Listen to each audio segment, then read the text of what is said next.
പട്ടാമ്പിയിൽ 148.15 gram MDMA പിടികൂടിയ കേസിൽ ഒരാൾ കൂടി പട്ടാമ്പി പോലീസിന്റെ പിടിയിലായി. കൊപ്പം പ്രഭാപുരം സ്വദേശി കാരക്കുന്നത്ത് വീട്ടിൽ 24 വയസ്സുകാരൻ മുഹമ്മദ് ഫായിസിനെയാണ് പട്ടാമ്പി പോലീസ് സംഘം ഗോവയിലെത്തി പിടികൂടിയത്. ഓപ്പറേഷൻ ഡി ഹണ്ട് എന്ന പേരിൽ നടത്തുന്ന പ്രത്യേക ഓപ്പറേഷന്റെ ഭാഗമായി നടത്തിയ പരിശോധനയിൽ മുതുതലയിൽ നിന്നും 11.54 ഗ്രാം MDMAയുമായി മണ്ണെങ്ങോട് സ്വദേശി അക്ബറിനെ പിടികൂടിയിരുന്നു. ഇയാൾക്ക് മയക്കുമരുന്ന് ആവശ്യമുണ്ടെന്ന് പറഞ്ഞ് മൊത്തക്കച്ചവടക്കാരായ മലപ്പുറം അനന്താവൂർ സ്വദേശി ഹാരിസ്, വളാഞ്ചേരി സ്വദേശി അൻഷിഫ് എന്നിവരെ പട്ടാമ്പിയിലെത്തിച്ച് പിടികൂടുകയായിരുന്നു.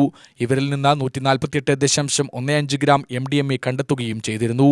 ഇവർക്ക് ബാംഗ്ലൂരുവിൽ നിന്നും മയക്കുമരുന്ന് കൊണ്ടുവരാൻ സഹായം ചെയ്യുന്ന വളാഞ്ചേരി വലിയകുന്നത്ത് സ്വദേശി മുഹമ്മദ് ഫജാസിനെയും പിന്നീട് പോലീസ് പിടികൂടി.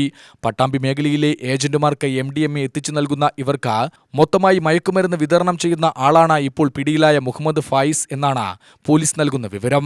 കോടതിയിൽ ഹാജരാക്കിയ പ്രതിയെ റിമാൻഡ് ചെയ്തു. UTV news, Palakkad.